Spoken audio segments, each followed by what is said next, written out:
ଗଛ ଯେବେ ପତ୍ରରେ ପରିପୂର୍ଣ୍ଣ ହୋଇ ଚିର ସବୁଜ ହୋଇ ରହିଥାଏ, ସେତେବେଳେ ଗଛ ମୂଳରେ ଅନେକ ଲୋକ ବସିଥାନ୍ତି।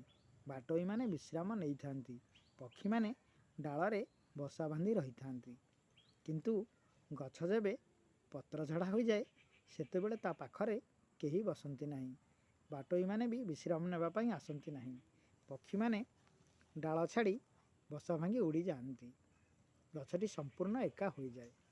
ଠିକ୍ ସେମିତି ଆଜିର ଦୁନିଆରେ ଯାହା ପାଖରେ ଧନ ସମ୍ପତ୍ତି ଅଛି, ସେ ଗାଁର ମୁରବୀ, ସଭାର ସଭାପତି, ବିଭିନ୍ନ କାର୍ଯ୍ୟକ୍ରମର ମୁଖ୍ୟ ଅତିଥି।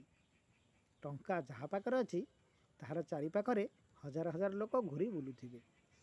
କିନ୍ତୁ ଯାହା ପାଖରେ ଟଙ୍କା ନାହିଁ, ତାଙ୍କୁ କେହି ବାସିରେ ପଚାରନ୍ତି ନାହିଁ। ତାଙ୍କୁ ଅଦରକାରୀ ବର୍ଜ୍ୟବସ୍ତୁ ପରି ଡଷ୍ଟବିନ୍ରେ ଫିଙ୍ଗି ଦିଅନ୍ତି। ସେଇଥିପାଇଁ ତ କେହି ଜଣେ ମହାପୁରୁଷ କହିଥିଲେ, ଅଣ୍ଟିରେ ଧନ ଥିଲେ ହଜାରେ କୁଆ ଆସିବେ। ସତରେ ଆଜ୍ଞା, ଆଜିକା ଦୁନିଆରେ ଧନ ସମ୍ପତ୍ତି ହିଁ ଅସଲ ପରିଚୟ ହୋଇଥାଏ।